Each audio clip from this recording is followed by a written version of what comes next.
Welcome to Legal 123s with ByrdAdatto. Legal issues simplified through real client stories and real-world experiences. Creating simplicity in 3, 2, 1. Welcome back to another episode of Legal 123s with ByrdAdatto. I'm your host, ByrdAdatto, my co-host, Michael Byrd. As a business and healthcare law firm, we meet a lot of interesting people and learn their amazing stories. This season's theme, Brad, is compliance fundamentals. So pay attention, okay? Okay, got it. All right. We'll take real client stories. Of course, we'll scrub their names. And these stories will be built around navigating compliance obstacles in the business of healthcare. That's so awesome. And we'll be hitting compliance a lot since it's a whole season worth of compliance. What does that even really mean, Michael? Well, it's a broad word, and it's kind of a blanket word used to describe all the state and federal laws that govern the practice of medicine or other healthcare practices. As we've talked about, healthcare is one of the most heavily regulated industries in the United States. And so compliance means that you're running your practice consistent with these various laws. That's awesome. Well said, Michael. It's almost like you've said it before. And before we bring on today's guest, I want to ask you, do you know what the worst part of being outside is? Well, for you, it's probably getting sunburned, I'm guessing. For me, it's definitely has to be mosquitoes. They are no joke in Texas. Yes, the sun does not love me. I go from pale white to bright red within minutes, and the mosquitoes do love me too. So I don't know if that's good or bad, but actually the correct answer is for everyone as to why going outside is bad is stepping on gum. You know, the feeling when your shoe just sinks right into it. It kind of feels like almost like you're stepping some quicksand. Yeah, that's bad. And it always feels like it's like some type of prehistoric piece of gum that's been sitting there for ages. And I half expect sometimes to see like a little dinosaur fossil in it. But how could all these other people walk past it and the gum just decides to take a ride on my shoe? Well, I will agree with you. That's really bad. Worst thing ever. I would submit to you the dog poop is something to be compared to. Yeah, stepping in that, but. Either way, I guess you have a mess on your shoes that you don't want to touch to clean off. Yeah, and you get stuck and you start walking around the stick reminder of maybe like your poor choices in life. Like your shoe is just wearing the badge of shame since it says gum on it. Okay, you're taking it a little bit far right now, but I do think you've kind of coined your new band name, Badge of Shame. Oh, I like that one actually. And it reminds me of the old urban myth when we were little. If you swallow gum, it stays in your stomach for like 7 to 10 years. Well, let's pause that. We have a doctor that's going to be a guest. When we bring him on, I want to find that out because I don't know if it's true, but it has prevented me from swallowing gum most of my life. And the few times I have swallowed gum, I've had that low level of anxiety of like, this is going to be with me for 7 years. So anyway, where are you going with all this gum talk? Well, besides the fact I recently did step in some gum and had to do like the gum off my shoe dance thing. So when I was preparing today, it reminded me of another seriously sticky situation where our clients are faced with all too often is what do they do with a bad patient? Well, number one, I'm sorry that I accidentally dropped that piece of gum in your office that you stepped in. And number two is that I'm glad you fit a perfectly embarrassing dad joke into our episode. First today. off, it was handcrafted. But gluten-free. think about it. Gluten-free, yeah. When gum gets stuck to your shoe, I mean, you eventually can dance your way to your freedom, right, as you kind of said. But it's a lot trickier to dance out of treating your patients. Oh, my goodness. Please stop. I mean, I'm actually blushing. I'm embarrassed for you right now. Okay. Let's get into today's story. All right. So before we bring on our guest, I'm going to set up 2 stories. These are either urban legends also or potentially real stories that maybe our partner, Jeff Segal, may have come across. Okay. Well, as you alluded to, Jeff will join us in the second half of this podcast. We'll get to the bottom of this gum answer and more importantly, get to the bottom of these stories that he may or may not be very familiar with. So Brad, please get on with your first story. All right. So the first story, Michael, is this doctor, we'll just call him Dr. Double Bubble, who got a consult in the emergency room with a patient with a fracture. We'll call this patient Mr. Extra. And so Dr. Double Bubble put Mr. Extra in a splint, sent him home. Nothing really interesting at this point. Okay, well, you're really stretching yourself with your creativity on your names there today. but we'll move forward. Okay. What happened next? All right. The next day, Mr. Ector shows up at Dr. Double Bubble's office for a follow-up. The doctor determines the patient will need surgery, so Dr. Double Bubble tells Mr. Ector to wait in another side waiting room while his team starts scheduling the operation. Okay. Well, you do know that there needs to be something kind of non-standard to these stories. This is sounding pretty much down the fairway so far. Right. But here's where it gets a little interesting. While Mr. Extra is waiting, he notices this nice piece of art on a table. He looks around, sees it. He's all alone, and then he just stuffs the artwork into his backpack. Is that frowned upon in this practice? Stealing artwork? Yeah, it is. Yeah. Okay. He actually stole it. Yeah. Yep. And then the scheduler comes back to the room. They agree on a surgery date, and Mr. Extra leaves the office as if nothing happened. What Mr. Extra didn't know is in that side waiting room, they had a video camera in it, and the whole thing was captured on video. Oh, wow. Okay. Well, tell me more. Okay. And some people might be saying, is there a HIPAA issue here? But, for today's show, we're not going to really focus on that. But generally speaking, cameras are allowed in public settings like waiting rooms. Okay. Did Dr. Double Bubble find out? Yeah, absolutely. His team saw the video footage and it made it pretty clear what happened. So the doctor gave Mr. Extra a call and tells him that he has evidence of the theft and demands that the artwork be returned within an hour or he will file a police report. Okay, well, that seems pretty clear. What did Mr. Extra have to say? Well, Mr. Extra, he tries to play dumb, acting like he has no idea what the doctor is talking about, but Dr. Double Bubble isn't buying it, so he goes ahead and actually files the police report. Okay, escalation. Here we go. It must have been a nice piece of artwork. Well, you'd think people would be smarter than that, especially with security cameras everywhere. I know, these right? days. Yeah, it's surprising how some people think they can do or get away with anything, really. Okay, well, I'm sure the audience like me wants to know what happened next for Mr. Extra. Okay, but wait, there's more here. We will analyze and let me get to my next story, and then we'll bring Jeff on to help with this story in the next one. So this next story has a similar beginning. In this story, we have a new doctor. His name is Dr. Big League, and he's working a late shift in ER when a patient, Mr. Hubba Bubba, comes in from a car wreck. A patient was stabilized in the ER, but was going to require a follow-up visit. Did Mr. Hubba Bubba swallow gum in the car wreck? It could be Okay. there for 7 more years. Are we going to get to that 7 years? Okay, Yeah.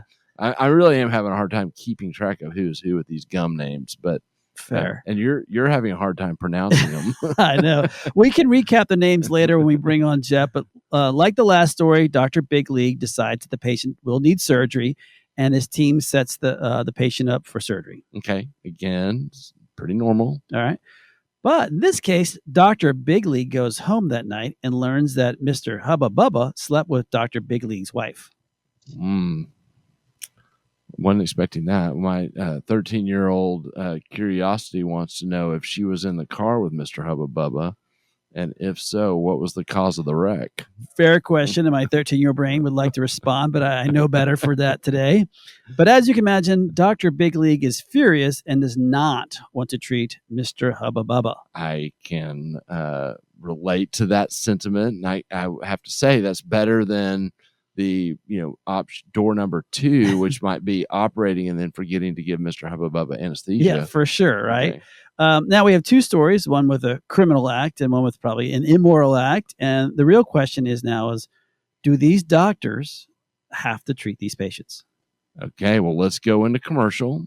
And when we come back, we'll finally bring in our partner, Dr. Jeff Segal, to help us walk through these stories. Many business owners use legal counsel as a last resort rather than as a proactive tool that can further their success. Why? For most, it's the fear of unknown legal costs. ByrdAdatto's Access Plus program makes it possible for you to get the ongoing legal assistance you need for one predictable monthly fee. That gives you unlimited phone and email access to the legal team, so you can receive feedback on legal concerns as they arise. Access Plus, a smarter, simpler way to access legal services. Find out more. Visit ByrdAdatto.com today. Welcome back to Legal 123 to the ByrdAdatto. I'm your host, ByrdAdatto, with my co-host, Michael Byrd. Now, Michael, this season, our theme is compliance fundamentals. And today, we just heard 2 crazy stories. Before we get started, let's bring on Jeff. Sounds good. I'm going to give us a recap, but don't expect me to try to remember all your different gum names because I don't think I can keep track. Dr. Gums and Mr. Gums? Yeah, I don't know. I know in story number 1, we have a patient getting treated in ER, stabilized, comes into the doctor's office and getting scheduled for surgery, and in the process decides that he really likes a piece of artwork on the wall, sticks it in his backpack and steals it, caught on camera, and we never found out what happened after we know that the doctor filed a police report and kind of escalated things. Yep. The second story, doctor stabilizes patient in the ER after a car wreck. We don't know the cause of the car wreck, and patient again to be scheduled, and kind of out of left field, the doctor discovers that this particular patient has slept with his wife, and so now we have a moral dilemma that we have the doctor facing of whether to operate on this particular patient. Well done. Why don't you bring on Jeff? Okay. All right. That was stressful because those names were hard to keep track of. You did All great. Right. Yeah. Well, I appreciate the support. So we have on, again, this time, our friend, our law partner, Dr. Jeff Segal. He is ByrdAdatto's California counsel. He's licensed in California. He also is a neurosurgeon. He went to medical school at the Baylor College of Medicine in Texas. Probably most importantly, he went to undergrad at the University of Texas in Austin, Hook 'em. And he is the founder of Medical Justice and eMerit. He is married to his wife, Shelley, has twins, Josh and Jordan. He is a cyclist, scuba diver, climber, owner of many incredible stories. If they had a board certification in crazy scenarios and him having dealt with it before, he would be double board certified. Triple. Yes. And this is his 5th time on our show Woo-hoo. As a guest. Jeff, welcome. Great. One for each finger. Glad to be here. Well, Jeff, I don't know. Michael got very nervous about the whole gum thing. You know, as a doctor, if you do swallow the gum, is it going to be with you for 7 to 10 years? No, what I would do is if I swallow gum, I would chat with my gastroenterologist, have him do an upper endoscopy, fish it out. Once the propofol wears off, you're ready to go.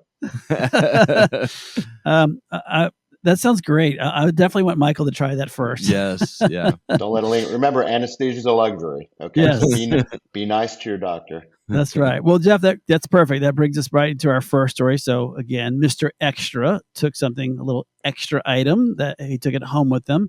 And Dr. Double Bubble does not want to treat someone who stole from him.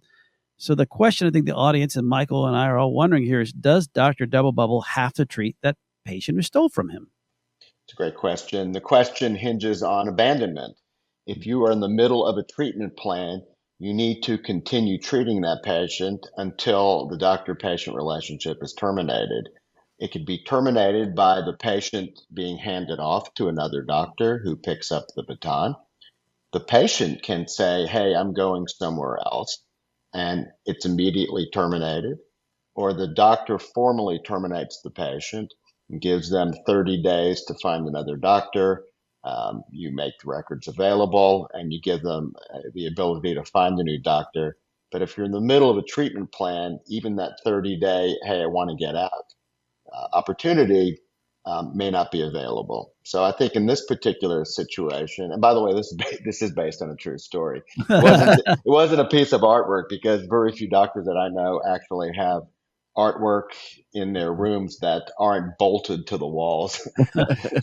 But in this case, it was an iPad that the patient took. They put that iPad in their backpack and took off, and the practice was able to locate that iPad with the Find My Device methodology. Wow.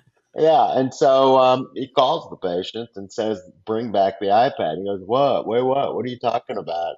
He said, I've got the screenshot right here. You were just in my office, and it's coming out of, I guess, presumably your backpack.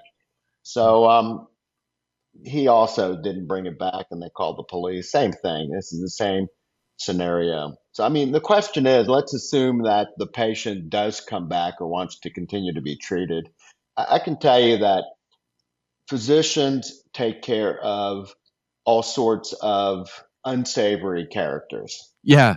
That's all fascinating and somewhat probably to a lot of people counterintuitive, because you think someone steals something from you and why would I have to continue to treat them. But I like how you kind of anchor this on the patient abandonment laws, which is the law that governs a doctor's obligations in this circumstance.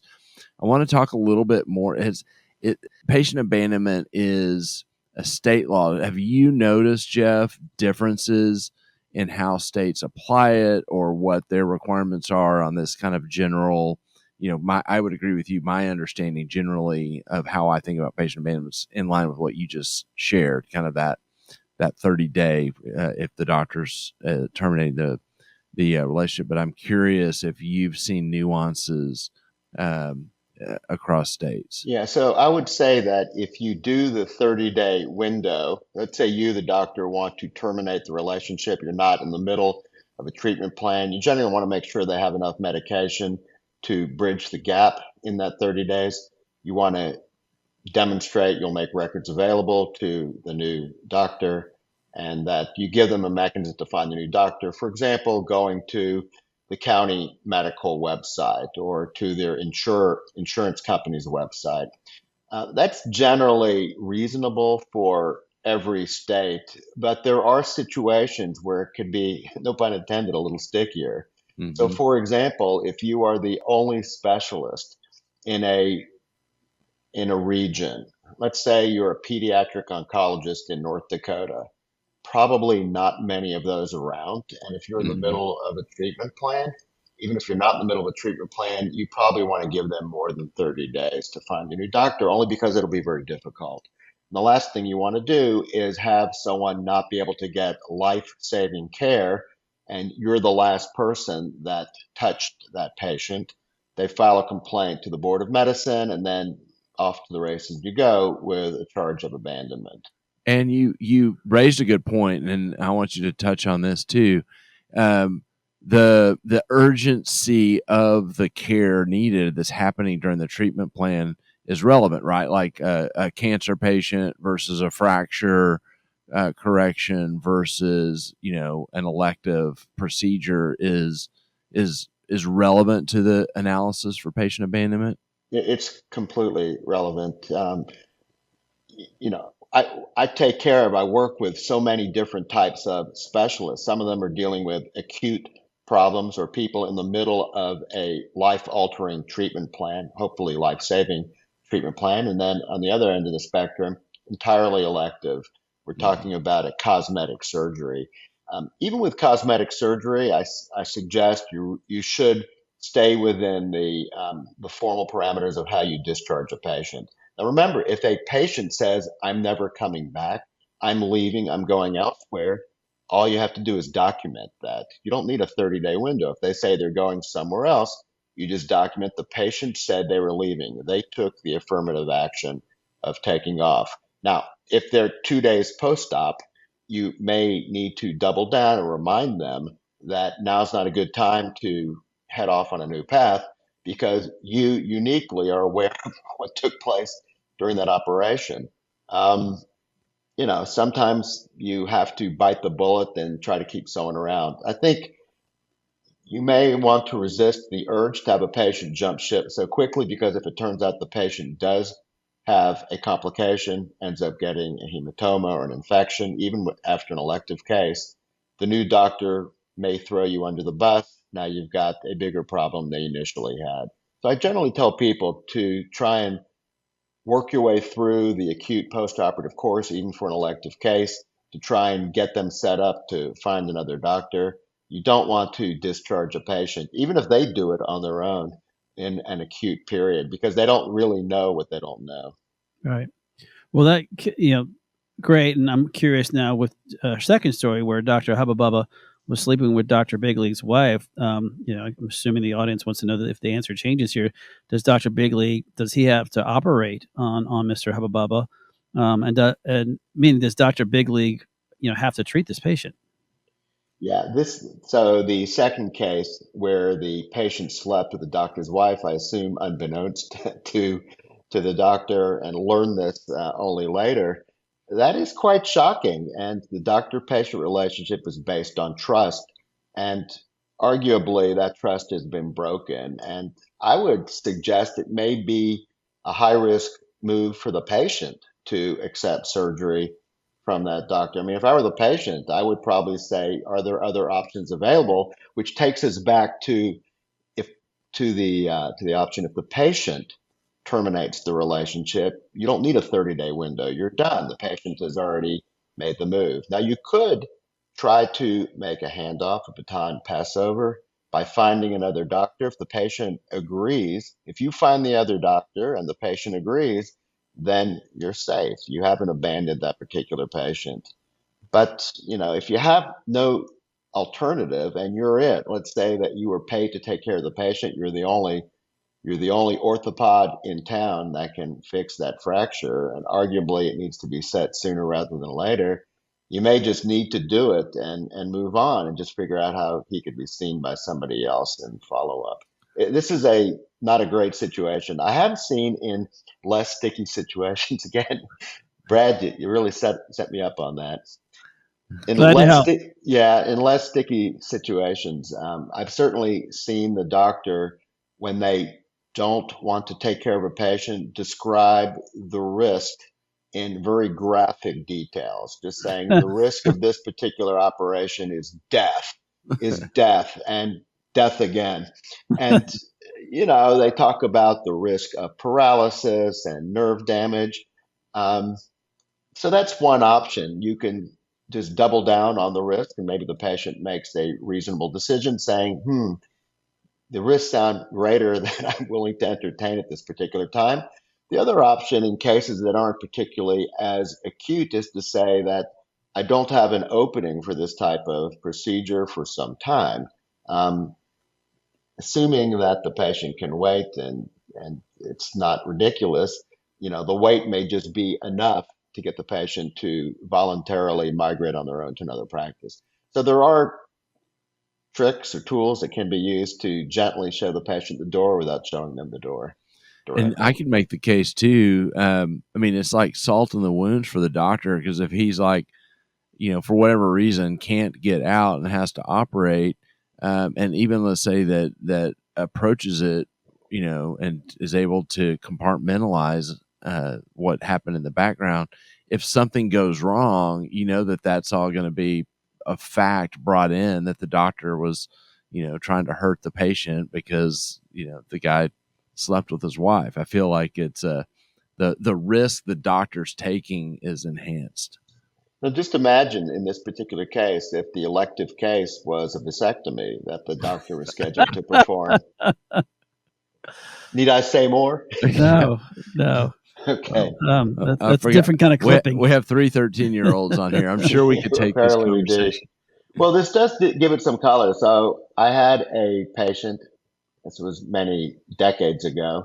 He was a motorcycle rider in a motorcycle gang, and he had a fair amount to drink, fell off his bike. His colleagues put him back on his motorcycle. He fell off again, and he fractured his spine. And so he came in and needed to be stabilized, and I was it. And as I turned him over, I operated on him the second day. He had to be stabilized for the first time. We needed OR time. I noticed that he had a swastika right in the middle of the operative, or the proposed operative field, right in the middle. So I'd have to be cutting right through the swastika.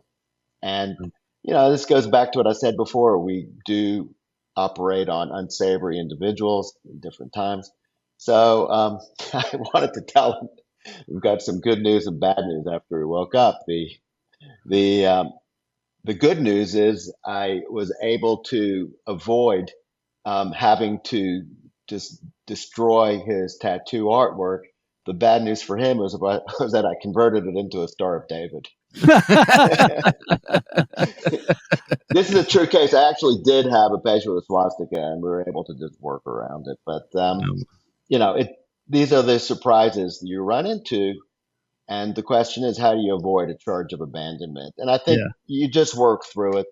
We deal with all types of unsavory individuals. sure. And, you know, Well, and Jeff, for our audience, you kind of mentioned this earlier, but why don't we going back to if a doctor is terminating that relationship, can you provide recommendations on a competent patient dismissal letter? Like, what are the things that should be in that letter when they are, terminating that relationship? so if you're the doctor and you're terminating the relationship, you need to give them sufficient time. So in most situations, 30 days is sufficient. Just says, and you should do it in writing. So I am terminating the doctor-patient relationship.